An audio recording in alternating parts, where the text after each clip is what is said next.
महाराज कहने देखो वाहिगुरु वाहिगुरु करी चलो, कन्ना नाल सुनी जाओ, अवश्य निश्चय करके ही असगाहो जो डूंगा संसार समुंदर है,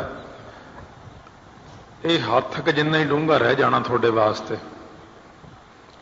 दुनिया वास्ते बड़ा औखा है समुंदर तरना, पर तुहाडे लिए बहुत सौखा हो जाएगा। सागर तरियो बाछर खोज, किन्ना क रह जाएगा?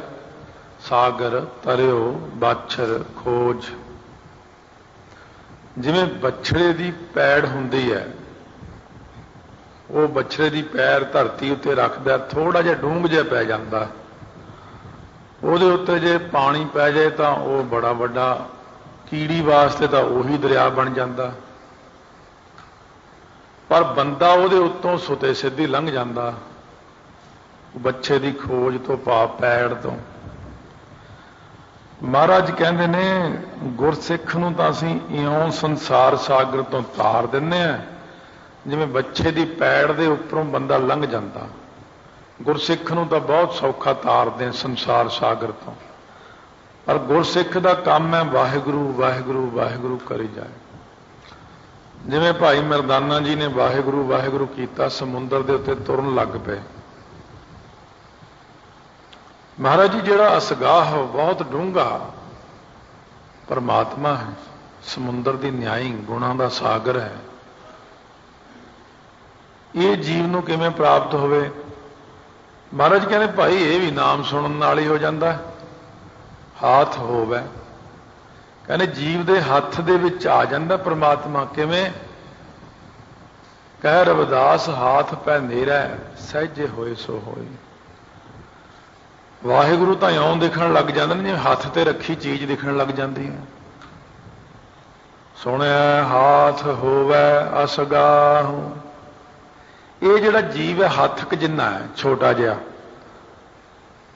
3.5 हथ इहदा कद है सारा ही, घणी तो 3.25, बहुता लम्मा हो कोई 3.25 हथ होगा। ये जिहड़ा हथ क जिन्ना जीव हथ नाल मिलिया जाता, छोटा जिहा अल्पग जिहा जीव है जिहड़ा नाम दे श्रवण करने करके इस गाह डूंगा परमात्मा का रूप हो जाता है। हर हर जंदु एक है बिद विचार कछ ना है, जलते उपज तरंग ज्यों जल ही बिखै समाहे। इस करके महाराज कहने ये जिहड़ा नाम का श्रवण है ना, ये नाल तां दरिया होवे, समुंदर होवे, संसार सागर होवे, सब कुछ ही पार हो जाइदा है। ये नाल तां बंदा भी समुंदर सागर जिहड़ा है गुर सागर रतनी भरपूरे, अमृत संत चुगा नहीं दूरे, वो गुरु का रूप ही हो जाता गुरसिख नाम दे श्रवण करने नाल। क्योंकि महाराज ने ये चीज़ आपां नूं समझ लो समझाई इस तरह है, जिवें महात्मा जन कहते हैं सार किताबली वाले पंडित गुलाब सिंह जी कि पारस में और संत में बड़ो अंतरो जान। पारस दे विच ते संतां विच बहुत फर्क होंदा। वह लोहा कंचन करे वह करे आप समान। वो जिहड़ा लोहा है पारस की वट्टी लोहे नूं लाओ वो सोना बन जाती है। पारस किसी नूं पारस नहीं बना सकता। पारस दूजे नूं लोहे नूं जां जिहड़ियां धातां ने 7 इन्हां नूं सोना बना दिंदा, पर संत महात्मा दे कोल जिहड़ा भी रहन लग जाता है उहनूं संत ही बना दिंदे ने। गुरु दे कोल बैठण वाला गुरसिख हौली हौली हौली गुरु का रूप ही बन जाता है।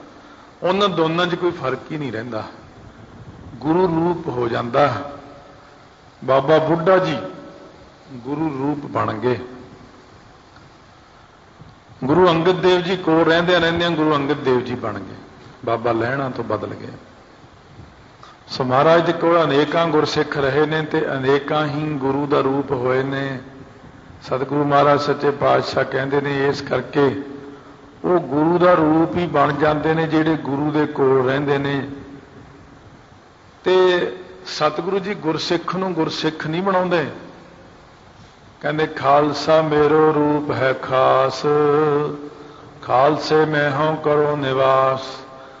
ਆਪਾਂ ਨੂੰ ਇਹ ਪਦਵੀ ਨਹੀਂ ਦਿੱਤੀ ਕਿ ਤੁਸੀਂ ਮੇਰੇ ਚੇਲੇ ਹੋ, ਥੱਲੇ ਬੈਠੋ ਬਈ। ਮਹਾਰਾਜ ਸੱਚੇ ਪਾਤਸ਼ਾਹ ਕਹਿੰਦੇ ਮੇਰਾ ਗੁਰਸਿੱਖ ਮੇਰੇ ਨਾਲੋਂ ਵੀ ਉੱਚਾ ਹੈ। ਆਪਾਂ ਨੂੰ ਤਾਂ ਬੜੀ ਵੱਡੀ ਪਦਵੀ ਦੇਤੀ। ਮਹਾਰਾਜ ਦਸਵੇਂ ਪਾਤਸ਼ਾਹ ਕਹਿੰਦੇ ਖਾਲਸਾ ਮੇਰਾ ਸਤਿਗੁਰ ਪੂਰਾ। ਕਹਿੰਦੇ ਜਿਹੜਾ ਖਾਲਸਾ ਨਾ ਇਹ ਮੇਰਾ ਸਤਿਗੁਰੂ ਹੈ। ਕਹਿੰਦੇ ਮੈਂ ਚੇਲਾ। ਵਾਹੋ ਵਾਹੋ ਗੋਬਿੰਦ ਸਿੰਘ ਆਪੇ ਗੁਰ ਚੇਲਾ। ਇਸ ਕਰਕੇ ਸਤਿਗੁਰੂ ਮਹਾਰਾਜ ਕਹਿੰਦੇ ਨੇ ਕਿ ਇਹ ਬੜੀ ਵੱਡੀ ਬਖਸ਼ਿਸ਼ ਆਪਣੇ ਤੇ ਸੁਣਿਆ ਹਾਥ ਹੋਵੇ ਅਸਗਾਹ।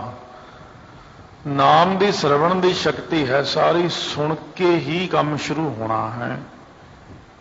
ਇਸ ਕਰਕੇ ਕਾਹਲੀ ਮਤ ਕਰੋ, ਕਾਹਲੀ ਕਰਨ ਵਿੱਚ ਕੋਈ ਫਾਇਦਾ ਨਹੀਂ ਹੈ। ਟਿਕਾ ਦੇ ਨਾਲ ਜਿੰਨੀ ਬਾਣੀ ਪੜ੍ਹ ਸਕੋ ਪੜ੍ਹ ਕੇ, ਵਿਚਾਰ ਕੇ, ਸੁਣ ਕੇ, ਕੰਨਾਂ ਨਾਲ ਸੁਣਨ ਦੇ ਮਹਾਤਮ ਨੂੰ ਸਮਝੋ। ਬਸ ਜਿਨ੍ਹਾਂ ਨੂੰ ਸ਼ਰਵਣ ਦਾ ਮਹਾਤਮ ਪਤਾ ਲੱਗ ਗਿਆ ਉਹਨਾਂ ਜੀਵਾਂ ਦੀ ਕਲਿਆਣ ਹੋ ਜਾਂਦੀ ਹੈ। ਨਾਨਕ ਭਗਤਾਂ ਸਦਾ ਵਿਗਾਸ। ਭਗਤਾਂ ਦੇ ਮਨ ਦੇ ਅੰਦਰ ਹਮੇਸ਼ਾ ਹੀ ਗਾਸ, ਗਾਸ ਖੇੜੇ ਨੂੰ ਕਹਿੰਦੇ ਨੇ। ਵਾਹ ਵਿਸ਼ੇਸ਼ ਕਰਕੇ ਗਾਸ ਖੇੜਾ ਵਿਗਾਸ ਹੋ ਜਾਂਦਾ। ਵਿਸ਼ੇਸ਼ ਖੇੜਾ, ਖੇੜਾ ਤਾਂ ਸਧਾਰਨ ਹੈ, ਵਿਸ਼ੇਸ਼ ਖੇੜਾ ਪਰਮੇਸ਼ਰ ਦੇ ਨਾਮ ਦਾ। ਸੁਣਿਆ ਦੁਖ ਪਾਪ ਕਾ ਨਾਸ। ਫਿਰ ਨਾਮ ਦੇ ਸ਼ਰਵਣ ਕਰਨੇ ਕਰਕੇ ਦੁੱਖਾਂ ਤੇ ਪਾਪਾਂ ਦਾ ਨਾਸ ਸੁਤੇ ਸਿੱਧੀ ਹੁੰਦਾ ਰਹਿੰਦਾ। ਵਾਹਿਗੁਰੂ ਵਾਹਿਗੁਰੂ ਵਾਹਿਗੁਰੂ ਗੁਰਬਾਣੀ ਦਾ ਸੁਣੀ ਜਾਣਾ, ਇੱਕ ਮਿੱਕ ਹੋ ਜਾਣਾ, ਸੁਰਤੀ ਹੋਰ ਕਿਤੇ ਜਾਣੀ ਨਾ ਜਿਨ੍ਹਾਂ ਦੀ, ਗੁਰਬਾਣੀ ਅੰਦਰ ਲੀਨ ਹੋ ਜਾਣਾ। ਇਹ ਤਾਂ ਇੰਨੀ ਵੀ ਸੁਰਤੀ ਹੋ ਜਾਂਦੀ ਹੈ ਜਦ ਭਾਈ ਮਰਦਾਨਾ ਜੀ ਕੀਰਤਨ ਕਰਦੇ, ਕਈ ਵਾਰੀ ਗੁਰੂ ਨਾਨਕ ਦੇਵ ਜੀ ਫਿਰ ਲੀਨ ਹੋ ਜਾਂਦੇ ਬ੍ਰਹਮ ਦੇ ਵਿੱਚ ਵਾਪਸ। ਜਦ ਭਾਈ ਮਰਦਾਨੇ ਅੱਖਾਂ ਖੋਲ੍ਹਣੀਆਂ ਮਹਾਰਾਜ ਕਿੱਧਰ ਚਲੇ ਗਏ, ਫਿਰ ਬੇਨਤੀਆਂ ਕਰਨੀਆਂ, ਫਿਰ ਮਹਾਰਾਜ ਨੇ ਪ੍ਰਗਟ ਹੋ ਜਾਣਾ। ਮਹਾਰਾਜ ਜੀ ਆਪ ਜੀ ਕਿੱਧਰ ਚਲੇ ਗਏ ਸੀ? ਕਹਿੰਦੇ ਮਰਦਾਨਿਆਂ ਇੰਨੇ ਲੀਨ ਹੋ ਗਏ ਕਿ ਇੰਨੇ ਲੀਨ ਹੋ ਗਏ ਕਿ ਵਿੱਚ ਹੀ ਚਲੇ ਗਏ ਉਹਦੇ। ਤੂੰ ਕਰਤਾ ਤੂੰ ਹੂਆ ਮੁਝ ਮੈਂ ਰਹਾ ਨਾ ਹੂੰ ਵਾਲਾ ਤਾਂ ਕੰਮ ਵੱਖਰਾ ਹੈ। ਮਹਾਰਾਜ ਤਾਂ ਜਲ ਰੂਪ ਹੋ ਜਾਂਦੇ ਸੀ, ਕਈ ਵਾਰੀ ਦਰਵੀ ਭੂਤ ਹੋ ਜਾਂਦੇ। ਬਈ ਕਿਵੇਂ ਹੋ ਜਾਂਦੇ ਨੇ ਦਰਵੀ ਭੂਤ? ਕਈ ਵਾਰੀ ਗੁਰਬਾਣੀ ਪੜ੍ਹਦਿਆਂ ਕਈ ਬੰਦਿਆਂ ਦੀਆਂ ਅੱਖਾਂ ਵਿੱਚੋਂ ਅਥਰੂ ਆਈ ਜਾਂਦੇ ਨੇ, ਉਹ ਦਰਵੀ ਭੂਤ ਹੋ ਗਿਆ। ਇੱਥੇ ਤਾਂ ਗੁਰੂ ਨਾਨਕ ਦੇਵ ਜੀ ਸਾਰੇ ਹੀ ਜਲ ਰੂਪ ਹੋ ਗਏ। ਸੋ ਸਤਿਗੁਰੂ ਮਹਾਰਾਜ ਫਰਮਾਉਂਦੇ ਨੇ ਕਿ ਜਲ ਰੂਪ ਹੋ ਗਏ ਗੁਰੂ ਨਾਨਕ ਦੇਵ ਜੀ ਮਹਾਰਾਜ। ਤੇ ਕਹਿੰਦੇ ਮਰਦਾਨਾ ਭਾਈ ਮਹਾਰਾਜ ਇਹ ਜਿਹੜਾ ਇੱਥੇ ਜਲ ਹੁਣ ਪਿਆ ਹੈ ਇਹਦਾ ਕੀ ਬਣੇਗਾ? ਕਹਿੰਦੇ ਮਰਦਾਨੇ ਇੱਥੇ ਸ੍ਰੀ ਹਰਿਮੰਦਰ ਸਾਹਿਬ ਬਣੇਗਾ। ਇਹ ਅੰਮ੍ਰਿਤ ਜਲ ਉਦੋਂ ਪ੍ਰਗਟ ਹੋਏਗਾ ਇੱਥੇ, ਹੁਣ ਇਹ ਅਲੋਪ ਹੋ ਜਾਏਗਾ। ਤਾਂ ਗੁਰੂ ਨਾਨਕ ਦੇਵ ਜੀ ਨੇ ਨਾਮ ਅੰਮ੍ਰਿਤ ਦਾ ਸਰੋਵਰ ਬਣਾਇਆ ਸ੍ਰੀ ਹਰਿਮੰਦਰ ਸਾਹਿਬ। ਸ਼ਬਦ ਕਰਕੇ ਬਣਿਆ ਹਰਿਮੰਦਰ ਸਾਹਿਬ। ਬੜੀ ਡੂੰਘੀ ਥਿਉਰੀ ਹੈ ਮਹਾਰਾਜ ਦੀ। ਸ਼ਬਦ ਕਰਕੇ ਹਰਿਮੰਦਰ ਸਾਹਿਬ, ਸ਼ਬਦ ਦੇ ਨਾਲ ਜਲ ਬਣਾਤਾ। ਕਿਉਂਕਿ ਸ਼ਬਦ ਨੇ ਤਾਂ ਸ੍ਰਿਸ਼ਟੀ ਰਚੀ ਹੈ, ਇਸ ਕਰਕੇ ਤੇ ਕੋਈ ਕਿੰਤੂ ਨਹੀਂ ਆਪਾਂ ਨੂੰ। ਸ਼ਬਦ ਨਾਲ ਜਲ ਕਿਵੇਂ ਬਣ ਗਿਆ? ਸ਼ਬਦ ਨੇ ਤਾਂ 5 ਤੱਤ ਬਣਾਏ ਨੇ ਕਿ ਤੁਸੀਂ ਇਕੱਲੇ ਜਲ ਨੂੰ ਕਹਿੰਦੇ ਹੋ। ਮਹਾਰਾਜ ਕਹਿੰਦੇ ਜੇ ਨਾਮ ਨੂੰ ਸਰਵਣ ਕਰਦਾ ਰਹੇ, ਸਰਵਣ ਕਰਦਿਆਂ ਹੌਲੀ ਹੌਲੀ ਦੁੱਖਾਂ ਅਤੇ ਪਾਪਾਂ ਦਾ ਨਾਸ ਹੀ ਹੋ ਜਾਂਦਾ ਹੈ। ਮੰਨੇ ਕੀ ਗਤ ਕਹੀ ਨਾ ਜਾਏ। ਜਿਹੜੇ ਮੰਨਣ ਕਰਨ ਵਾਲੇ ਨੇ, ਚਾਹੇ ਉਹ ਬਚਨ ਨੂੰ ਮੰਨਦੇ ਨੇ, ਚਾਹੇ ਉਹ ਨਾਮ ਨੂੰ ਮੰਨਦੇ ਨੇ, ਜਿਨ੍ਹਾਂ ਨੇ ਗੁਰੂ ਦੇ ਬਚਨ ਨੂੰ ਮੰਨਿਆ ਹੈ ਉਹਨਾਂ ਦੀ ਜਿਹੜੀ ਗਤ ਅਵਸਥਾ ਹੈ, ਉਹਨਾਂ ਦੀ ਗਤ ਗਿਆਨ ਦੀ ਅਵਸਥਾ ਹੈ, ਉਹਨਾਂ ਦੀ ਜਿਹੜੀ ਗਤ ਚਾਲ ਹੈ, ਉਹਨਾਂ ਦੀ ਜਿਹੜੀ ਗਤ ਰੀਤੀ ਤੇ ਮਰਿਆਦਾ ਹੈ, ਉਸ ਨੂੰ ਕੋਈ ਕਹਿ ਨਹੀਂ ਸਕਦਾ। ਮੰਨਣ ਕੀਤਾ ਪੰਜਵੇਂ ਪਾਤਸ਼ਾਹ ਨੇ ਬਚਨ, ਚੌਥੇ ਪਾਤਸ਼ਾਹ ਨੇ ਕੀਤਾ ਕਿ ਤੁਸੀਂ ਆਪਣੇ ਤਾਇਆ ਜੀ ਦੇ ਸਪੁੱਤਰ ਦੇ ਵਿਵਾਹ ਕਾਰਜ ਵਿੱਚ ਜਾਣਾ। ਹੁਣ ਇਹਦੇ ਲਈ ਬਚਨ ਨਹੀਂ ਮੰਨਿਆ ਪਿਰਥੀਏ ਨੇ, ਇਹਦੇ ਲਈ ਬਚਨ ਨਹੀਂ ਮੰਨਿਆ ਮਹਾਦੇਵ ਜੀ ਨੇ, ਇਹਦੇ ਲਈ ਬਚਨ ਮੰਨਿਆ ਪੰਜਵੇਂ ਪਾਤਸ਼ਾਹ ਨੇ। ਲਾਹੌਰ ਰਹੇ 2 ਸਾਲ तक बुलाया ना, चिट्ठी भेजी, फिर दूजी, फिर तीजी। तो उस वक्त जब चिट्ठी भेजी, चौथी चिट्ठी फिर महाराज ने मिली, आके तीसरी, फिर महाराज ने बुलाया, बचन मन्निया, मनन करके गुरता गद्दी पाई। जिन्हां जिन्हां ने बचन मन्निया है, भाई जीवन होया है 7वें पातशाह वेले करतारपुर साहब 1712 ਦੇ ਵਿੱਚ ਜੋੜ ਮੇਲਾ ਮਨਾਇਆ ਸੀ महाराज जी ने। ਉੱਥੇ बड़े इकट्ठ ਵਿੱਚ एक ब्राह्मण ਦਾ लड़का चढ़ाई करे, ਉਹ ਚੱਕ ਕੇ ਲਿਆਇਆ, ਆਪਣੇ लड़के ਨੂੰ ਲਿਆ ਕੇ ਉਹਨੇ दरवाजे 'ਚ ਪਾਤਾ। महाराज अगे रोण लग पिया, महाराज ਇਹਨੂੰ राजी करो।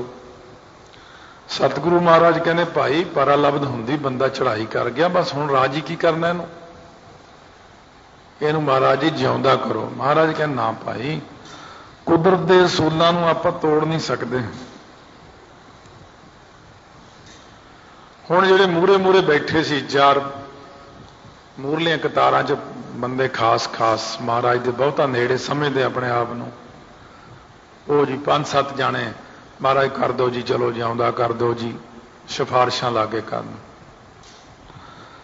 महाराज 7वें पातशाह कहते अच्छा भाई जे जिउंदा करना फिर इउं करो, थोड़े चों एक जाना शरीर छड़ दिओ, आपां ब्राह्मण दा लड़का जिउंदा करना। फिर नीवियां पा लियां। फिर महाराज ने एक घड़ी तक चुप रखी। फिर महाराज कहते हाँ भाई कोई शरीर छड्डेगा। फिर एक घड़ी तक चुप छाई रही, सब नीवियां पै गईयां।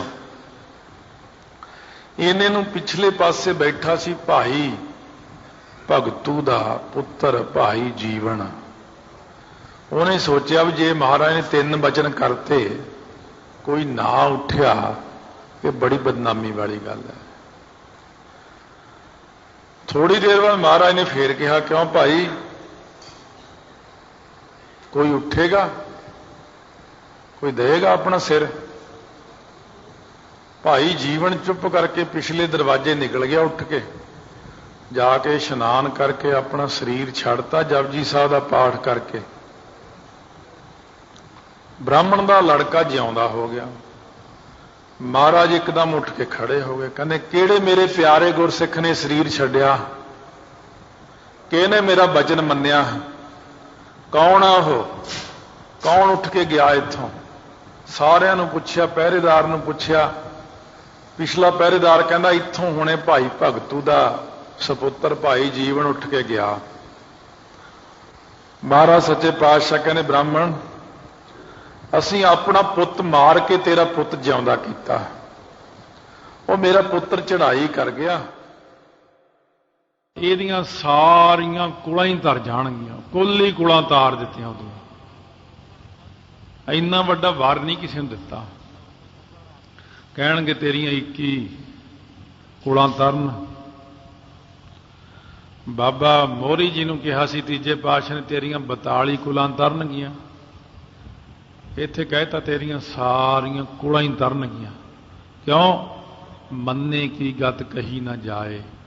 ਜਿਨ੍ਹਾਂ ਨੇ ਮੰਨਣ ਕੀਤਾ ਉਹਨਾਂ ਦੀ ਗਤ ਅਵਸਥਾ ਚਾਲ ਮਰਿਆਦਾ, ਉਹਨਾਂ ਦੀ ਕੋਈ ਵੀ ਗੱਲਬਾਤ ਨੂੰ ਆਪਾਂ ਕਹਿ ਨਹੀਂ ਸਕਦੇ। ਮੰਨਣ ਕਰਨ ਵਾਲੇ ਪਰੇ ਤੋਂ ਪਰੇ ਪਏ ਨੇ। ਮੰਨਿਆ ਹੈ ਪੰਜਾਂ ਪਿਆਰਿਆਂ ਨੇ। ਇੱਕ ਸਿਰ ਦੀ ਲੋੜ ਹੈ, ਇੱਕ ਸਿੱਖ ਦਾ ਸਿਰ ਚਾਹੀਦਾ। ਮੰਨੇ ਕੀ ਗਤ ਕਹੀ ਨਾ ਜਾਏ। ਪੰਜਾਂ ਨੇ ਖੜੇ ਹੋ ਕੇ ਵਾਰੀ ਵਾਰੀ ਸਿਰ ਦਿੱਤੇ ਆਪਣੇ। ਸਤਿਗੁਰੂ ਕਹਿੰਦੇ ਨੇ ਜਿਨ੍ਹਾਂ ਨੇ ਮੇਰਾ ਬਚਨ ਮੰਨ ਲਿਆ ਉਹਨਾਂ ਦੀ ਗਤ ਅਵਸਥਾ ਨੂੰ ਕੋਈ ਕਹਿ ਨਹੀਂ ਸਕੇਗਾ। ਜਿਹੜਾ ਜਿਹੜਾ ਮੇਰਾ ਬਚਨ ਮੰਨ ਕੇ, ਜਿਵੇਂ ਮੈਂ ਕਿਹਾ ਹੈ, ਦੁਨੀਆ ਦੀ ਕਾਨ ਕਰੋੜ ਛੱਡ ਕੇ ਜਿਹੜਾ ਅੰਮ੍ਰਿਤ ਛਕ ਲਏਗਾ, ਮਰਿਆਦਾ 'ਚ ਆ ਜਾਏਗਾ, ਬਾਣੀ ਪੜ੍ਹੀ ਜਾਏਗਾ, ਮੇਰੇ ਦੱਸੇ ਹੋਏ ਸਾਰੇ ਅਸੂਲਾਂ ਦੇ ਉੱਤੇ ਪਹਿਰਾ ਦੇਵੇਗਾ, ਉਹਨਾਂ ਦੀ ਇੰਨੀ ਉੱਚੀ ਅਵਸਥਾ ਹੋ ਜਾਏਗੀ ਕੋਈ ਉਹਨਾਂ ਦੀ ਅਵਸਥਾ ਨੂੰ ਦੱਸ ਨਾ ਸਕੇਗਾ। कह ना सकेगा कि कितनी उच्ची अवस्था है।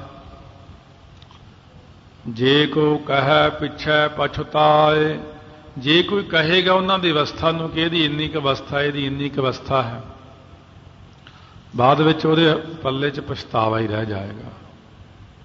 जे को कहे पिछे पछताए, पछताउणा रह जाएगा उहदे पल्ले च। पछ एक छच्छा मुक्ता है, पछताए, ये पछ नहीं है, ये छच्छे औंकड़ है, पछताए। जे कोई उन्होंने अवस्था नूं कहंदा बाद विच पछताउणा पैंदा उहनूं कि बई इन्हां दी अवस्था तो बहुत उच्ची है, इन्नी अवस्था तो किसी की उच्ची हो ही नहीं सकती। क्योंकि अवस्था ने तो अपने अंदर अंदर बनना, बाहरों देखण नूं तां उही लत्तां बाहां दिखदियां, शरीर दिखदा, बाहरों देखण नूं बंदे दा पता नहीं लगदा, पर अवस्था उहदी इन्नी उच्ची हो जाती है कि एक छिन विच अखां मीच के सचखंड, अखां खोलदा ते इस दुनिया में। इन्नी उच्ची अवस्था महाराज उन्हें दिंदे ने।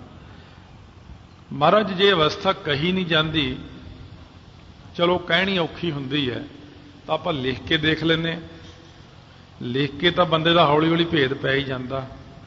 कागद कलम ना लिखण हार, महाराज कहने जे कलम दवात लैके कागज लैके लिखण लग जाइए, लिखदियां शाही मुक जाएगी, कलमां घस जाणगियां, बंदा मर जाएगा। पर रब दे प्यारिਆਂ ਦੀ अवस्था नूं कोई लिख नहीं सकता, क्योंकि भले लोगों रब दा प्यारा रब दा रूप ही बन जाता। जद रब दा कोई अंत नहीं, फिर उहदे प्यारिਆਂ दा अंत किवें पा लोगे तुसीं। इस करके ना कागज ना कलम, कबीर सात समुंदर मस करो, कलम करो बंद लाए। कबीर जी कहते मैं 7 समुंदरां दी शाही लैके पूरी धरती के दरख्तां दीयां कलमां बना के जे रब दा जस लिखण लगा तां भी घट। 10वें पातशाह कहते गणेश सब तो तेज लिखारी है, जे गणेश जी नूं लिखारी ला के करोड़ां साल लिखाउंदा रहा तां भी वाहिगुरू दा जस नहीं लिखिया जाता, तां भी रब दे प्यारिਆਂ दी महिमा लिखनी परे तो परे है, उन्हां दा कोई अंत नहीं है। आपां नूं समझाउंदे ने कि भाई मन्नण करिया करो, मन्नण जेदा है बहुत वड्डी बख्शिश है, ये किते छोटी जी गल नहीं मन्नण करना। मन्ने का बह करन विचार, मन्नण करन वाले बंदे दा बह के सतसंगत विच विचार करते हैं। एक थां ही है जिथे मन्नण करन वाले दा विचार हो सकता है। जिन्हां दा बह गया मन, बैठ गया, स्थित हो गया, टिक गया है, उन्हां दा विचार जिहड़ा है मन्नण करन वालियां दा, वो सिर्फ सतसंगत विच बैठ करके ही आपां विचार कर सकते हैं। होर कोई स्थान नहीं जिथे बह के आपां मन्नण करन वाले दा विचार कर सकीए, क्योंकि जिन्हां ने मन्नण कीता है उन्हां दा तो कोई टिकाणा ही नहीं, कोई अंत नहीं है, उन्हां दा विचार आपां कित्थों कर सकते हैं। ਉਹਦੇ ਵਿੱਚ एक पंक्ति महाराज ने जिवें लिखी, ब्रह्म ज्ञानी की गत ब्रह्म ज्ञानी जाना है। ब्रह्म ज्ञानी की अंदरली अवस्था नूं जां तां ब्रह्म ज्ञानी जानदा है, जां कोई दूसरा ब्रह्म ज्ञानी जानदा है, उहनूं पता उहदियां खेडां दा, दूसरे नूं इन्हां गल्लां दा ज्ञान नहीं कि की हो रहा सृष्टि के उत्ते। ब्रह्म ज्ञानी जदों अपना बचन करते हैं, कोल बैठ जाणगे, एक दूजे दे कोल बैठे रहणगे समाधियां ला के, फिर उठ जाणगे 15-20 मिनट अद्धा घंटा ला के, बाद विच आपां कहांगे इन्हां ने तां कोई गल ही नहीं कीती आपस विच, पर मन्ने की गत कही ना जाए। उन्हां दी अवस्था नूं कौन कह सकदा भी उन्हां तां अंदर अंदर गल कर भी लई अपनी, वो तां अपनी गल नूं अंदर अंदर ही कर लैंदे एक दूसरे नाल। इस करके ਇਹਨਾਂ ਦੀ ਅਵਸਥਾ ਜਿਹੜੀ ਹੈ ਮੰਨਣ ਕਰਨ ਵਾਲਿਆਂ ਦੀ ਨਾ ਕੋਈ ਕਹਿ ਸਕਦਾ ਸੰਗਤ ਵਿੱਚ ਬਹਿ ਕੇ ਵਿਚਾਰ ਕਰ ਸਕਦੇ ਆ, ਉਹ ਵੀ ਪੂਰੀ ਨਹੀਂ। ਸੰਗਤ ਵਿੱਚ ਬਹਿ ਕੇ ਬਾਬਾ ਬੁੱਢਾ ਜੀ ਦੀ ਵਿਚਾਰ ਕਰਦੇ ਆ, ਉਹ ਵੀ ਆਪਾਂ ਕਰ ਨਹੀਂ ਸਕਦੇ ਪੂਰੀ। ਭਾਈ ਬਿਧੀ ਚੰਦ ਦੀ, ਬਾਬਾ ਗੁਰਬਖਸ਼ ਸਿੰਘ ਰਾਮ ਕੁਆਰ ਵਰਗਿਆਂ ਦੀ ਵਿਚਾਰ, ਐਸਾ ਨਾਮ ਨਿਰੰਜਨ ਹੋਏ, ਐਸਾ ਹੈ ਇਹ ਮਾਇਆ ਕਾਲਖ ਤੋਂ ਰਹਿਤ ਪਰਮੇਸ਼ਰ ਦਾ ਨਾਮ। ਨਿਰੰਜਨ ਮਾਇਆ ਕਾਲਖ ਤੋਂ ਰਹਿਤ, ਇਹ ਕਈ ਵਾਰੀ ਅਰਥ ਹੋ ਚੁੱਕਿਆ ਪਹਿਲਾਂ ਵੀ।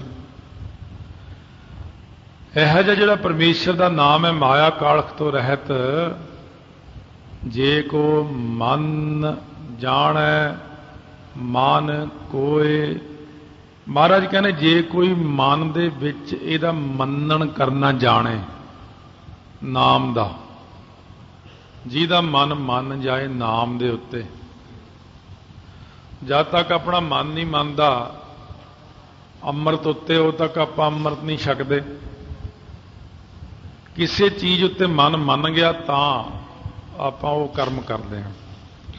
ਜਿਨ੍ਹਾਂ ਦਾ ਮਨ ਨਾਮ ਦੇ ਵਿੱਚ ਮੰਨ ਗਿਆ, ਵੀ ਮੇਰਾ ਮਨ ਨਾਮ ਵਿੱਚ ਮੰਨ ਗਿਆ ਕਿ ਨਾਮ ਬੜੀ ਵੱਡੀ ਸ਼ਕਤੀ ਹੈ, ਨਾਮ ਦੇ ਨਾਲ ਇਉਂ ਹੋ ਜਾਂਦਾ ਹੈ, ਨਾਮ ਦੇ ਨਾਲ ਇਉਂ ਹੋ ਜਾਂਦਾ ਹੈ, ਉਹ ਬੰਦਿਆਂ ਨੂੰ ਫਿਰ ਨਾਮ ਦੇ ਜਦੋਂ ਗਿਆਨ ਹੋ ਜਾਂਦਾ, ਫਿਰ ਜਦੋਂ ਨਾਮ ਦੀ ਤਾਕਤ ਦਾ ਪਤਾ ਲੱਗਦਾ ਹੈ, ਜਦੋਂ ਨਾਮ ਦਾ ਪਤਾ ਲੱਗ ਗਿਆ ਕਿ ਨਾਮ ਨੇ ਸ੍ਰਿਸ਼ਟੀ ਰਚੀ ਹੈ, ਨਾਮ ਨੇ ਮੈਨੂੰ ਸਭ ਕੁਝ ਦਿੱਤਾ ਹੈ, ਅੱਜ ਜੋ ਮੈਂ ਬੋਲਦਾ ਹਾਂ ਇਹ ਨਾਮ ਕਰਕੇ ਬੋਲਦਾ ਹਾਂ, ਸੁਣਦਾ ਹਾਂ ਨਾਮ ਕਰਕੇ ਸੁਣਦਾ ਹਾਂ, ਜੋ ਕੁਝ ਹੈ ਸਭ ਨਾਮ ਕਰਕੇ ਜੇਤਾ ਕੀਤਾ ਤੇਤਾ, ਨਾਉ ਮਿਣ ਨਾਵੈ ਨਾਹੀ ਕੋ ਥਾਉ। ਜਦੋਂ ਇੰਨਾ ਗਿਆਨ ਹੋ ਜਾਂਦਾ ਬੰਦੇ ਨੂੰ ਕਿ ਨਾਮ ਇੰਨਾ ਵੱਡਾ ਹੈ, ਤਾਂ ਉਹ ਆਪੇ ਆਖਣ ਲੱਗ ਪੈਂਦਾ ਹੈ, ਸਤਿਨਾਮ ਸ੍ਰੀ ਵਾਹਿਗੁਰੂ, ਸਤਿਨਾਮ ਸਤਿਨਾਮ ਸ੍ਰੀ ਵਾਹਿਗੁਰੂ ਸਾਹਿਬ ਜੀ, ਸਤਿਨਾਮ ਸ੍ਰੀ ਵਾਹਿਗੁਰੂ, ਸਤਿਨਾਮ ਸ੍ਰੀ ਵਾਹਿਗੁਰੂ ਸਾਹਿਬ, ਸਤਿਨਾਮ ਸ੍ਰੀ। ਹੁਣ ਮਹਾਰਾਜ ਕਹਿੰਦੇ ਜੇ ਕੋਈ ਮੰਨਣ ਕਰਨਾ ਜਾਣੇ ਮਨ ਦੇ ਵਿੱਚ, ਜੇ ਕੋਈ ਉਹ ਚਾਹੁੰਦਾ ਕਿ ਮੈਂ ਪਰਮੇਸ਼ਰ ਦੇ ਦਰਸ਼ਨ ਕਰਾਂ, ਜਾਂ ਕੋਈ ਮਨ ਦੇ ਅੰਦਰ ਦੇਖਣਾ ਚਾਹੁੰਦਾ ਹੈ, ਚਾਹੋ ਐਸੇ ਨਾਮ ਦਾ ਸ਼ਰਵਣ ਕਰਕੇ, ਉਹਦਾ ਮੰਨਣ ਕਰਕੇ, ਉਹਦਾ ਨਿਧਿਆਸਣ ਕਰਕੇ, ਕਮਾਈ ਕਰਕੇ, ਫਿਰ ਉਹ ਪਰਮੇਸ਼ਰ ਨੂੰ ਜਾਣ ਸਕਦਾ। ਇਸ ਤਰ੍ਹਾਂ ਕੱਲਾ ਇਹ ਨਹੀਂ ਕਿ ਵਾਹਿਗੁਰੂ ਵਾਹਿਗੁਰੂ ਕਰ ਲਿਆ, ਪਹਿਲਾਂ ਮੂੰਹ ਨਾਲ ਵਾਹਿਗੁਰੂ ਕਹਿਣਾ, ਕੰਨਾਂ ਨਾਲ ਸੁਣਨਾ, ਮਨ ਨਾਲ ਵਿਚਾਰ ਕਰਨਾ ਕਿੰਨਾ ਕੁ ਵੱਡਾ ਹੈ ਵਾਹਿਗੁਰੂ। ਪਰ ਇਹਦੇ ਵਾਸਤੇ ਕਥਾ ਸੁਣਨ ਦੀ ਬਹੁਤ ਲੋੜ ਪੈਂਦੀ, ਬਾਣੀ ਪੜ੍ਹਨ ਦੀ ਲੋੜ ਪੈਂਦੀ ਹੈ। ਹੁਣ ਜਦ ਆਪਾਂ ਨੂੰ ਪਤਾ ਹੀ ਨਹੀਂ ਕਿ ਵਾਹਿਗੁਰੂ ਇੱਕ ਓੰਕਾਰ, ਪਹਿਲਾਂ ਨਹੀਂ ਸੀ ਗਿਆਨ, ਉਦੋਂ ਆਪਾਂ ਸੁਭਾਵਕ ਇੱਕ ਓੰਕਾਰ ਨੂੰ ਦੇਖ ਕੇ ਇੰਨਾ ਕਰੰਟ ਨਹੀਂ ਲੱਗਦਾ। ਜਦੋਂ ਇੱਕ ਓੰਕਾਰ ਦੇ ਅਰਥ ਸੁਣੀ ਗਏ ਆਪਾਂ, ਹੁਣ ਆਪਾਂ ਨੂੰ ਇੱਕ ਓੰਕਾਰ ਬਹੁਤ ਵੱਡਾ ਲੱਗਦਾ। ਇਹ ਦੇਖੋ ਓੰਕਾਰ ਵਾਹਿਗੁਰੂ, ਇਹ ਅੱਖਰ ਛੋਟੇ ਨਹੀਂ ਹਨ ਕਿਤੇ। ਜੋ ਜਪਜੀ ਸਾਹਿਬ, ਮੈਂ ਹਰੇਕ ਬੰਦਾ ਕਹਿਣਾ ਮੈਂ ਤਾਂ ਜਪਜੀ ਸਾਹਿਬ ਊਂ ਹੀ ਪੜ੍ਹਦੇ ਹਾਂ ਸੌਖਾ ਹੀ। ਹੁਣ ਕਹਿੰਦੇ ਨਹੀਂ ਜਪਜੀ ਸਾਹਿਬ ਬਹੁਤ ਔਖਾ, ਜਾਪ ਸਾਹਿਬ ਸੌਖਾ। ਹਲੇ ਜਾਪ ਸਾਹਿਬ ਤਾਂ ਬਹੁਤੇ ਤੋਂ ਬਹੁਤ 6 ਕੈਸਟਾਂ ਬਣੀਆਂ ਅਰਥਾਂ ਦੀਆਂ, ਤੇ ਜਪਜੀ ਸਾਹਿਬ ਦੀਆਂ ਭਾਵੇਂ 100 ਵੀ ਬਣਾ ਲਈਏ ਤਾਂ ਵੀ ਥੋੜੀਆਂ ਨੇ, ਕਿਉਂਕਿ ਇਹਦਾ ਵਿਸਥਾਰ ਬਹੁਤ ਜ਼ਿਆਦਾ। ਸੋ ਸਤਿਗੁਰੂ ਮਹਾਰਾਜ ਸੱਚੇ ਪਾਤਸ਼ਾਹ ਕਹਿੰਦੇ ਕਿ ਜਿੰਨਾ ਵੀ ਵੱਧ ਤੋਂ ਵੱਧ ਆਪਾਂ ਅਰਥਾਂ ਨੂੰ ਸ਼ਰਵਣ ਕਰਦੇ ਹਾਂ, ਓਨਾ ਹੀ ਆਪਣੇ ਮਨ ਦੇ ਅੰਦਰ ਜਪਜੀ ਸਾਹਿਬ ਪ੍ਰਤੀ ਸਤਿਕਾਰ ਬਣਦਾ ਹੈ। ਸਤਿਕਾਰ ਦੇ ਨਾਲ ਫਿਰ ਜਪਜੀ ਸਾਹਿਬ ਦੇ ਅਰਥਾਂ ਦੀ ਵਿਚਾਰ ਕਰਦੇ ਹਾਂ, ਵਿਚਾਰ ਕਰਦਿਆਂ ਫਿਰ ਆਪਣੇ ਮਨ ਦੇ ਅੰਦਰ ਭਾਵਨਾ ਬਣ ਕੇ ਇਕਾਗਰਤਾ ਪ੍ਰਾਪਤ ਹੁੰਦੀ ਹੈ। ਸੋ ਵਾਹਿਗੁਰੂ ਮੰਤਰ ਪ੍ਰਤੀ ਵੀ ਆਪਣੇ ਮਨ ਦੇ ਅੰਦਰ ਪ੍ਰੇਮ ਹੋ ਜਾਏ, ਜੇ ਭਾਵਨਾ ਬਣ ਜਾਏ, ਤਾਂ ਮਨ ਦੀ ਇਕਾਗਰਤਾ ਹੋ ਸਕਦੀ ਹੈ ਕਿ ਜਿਹਦਾ ਨਾਂ ਲੈਂਦੇ ਆ ਉਹ ਬਹੁਤ ਵੱਡਾ ਹੈ, कि छोटे ਜਿਹੇ ਦਾ ਨਾਂ नहीं। आम बंदे ਜਿਹੜੇ ਨੇ ਸੰਸਾਰੀ ਜੇ ਉਹ ਆਪਣੇ ਮਾੜੇ ਮੋਟੇ ਅਹੁਦੇਦਾਰ ਨੂੰ ਕਿਸੇ ਨੂੰ ਵੱਡਾ ਕਹੀ ਜਾਣਗੇ, ਫਲਾਨਾ ਆ ਗਿਆ, ਫਲਾਨਾ ਚਲਿਆ ਗਿਆ। ਉਹਨਾਂ ਦੇ ਮਨ ਦੇ ਉੱਤੇ ਉਹਨਾਂ ਦਾ ਹੀ ਪ੍ਰਭਾਵ ਬਣਿਆ ਹੋਇਆ। ਪਰ ਜਿਨ੍ਹਾਂ ਦੇ ਮਨ ਦੇ ਉੱਤੇ ਵਾਹਿਗੁਰੂ ਦਾ ਪ੍ਰਭਾਵ ਬਣ ਜਾਂਦਾ ਹੈ ਕਿ ਵਾਹਿਗੁਰੂ ਕਿੱਡਾ ਕੁ ਵੱਡਾ ਹੈ, ਉਹ 24 ਘੰਟੇ ਵਾਹਿਗੁਰੂ ਵਾਹਿਗੁਰੂ ਹੀ ਕਰਦੇ ਨੇ, ਕਿਉਂਕਿ ਉਹਨਾਂ ਦੇ ਭਾਣੇ ਦੁਨੀਆ ਤਾਂ ਹੈ ਹੀ ਨਹੀਂ। ਬਸ ਉਹਨਾਂ ਨੂੰ ਤਾਂ ਇੱਕੋ ਹੀ ਚੀਜ਼ ਨਜ਼ਰ ਆਉਂਦੀ ਹੈ ਸਾਰੇ ਪਾਸੇ, ਵਾਹਿਗੁਰੂ ਵਾਹਿਗੁਰੂ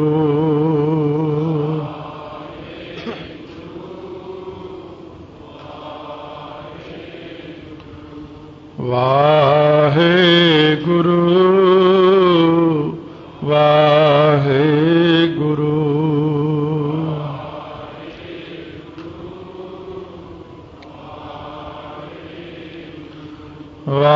ਵਾਹਿਗੁਰੂ ਵਾਹਿਗੁਰੂ ਵਾਹਿਗੁਰੂ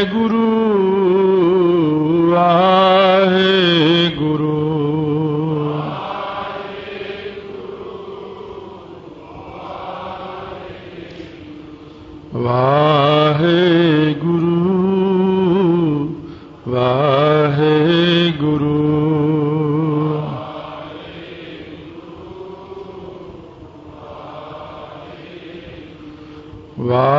ਵਾਹਿਗੁਰੂ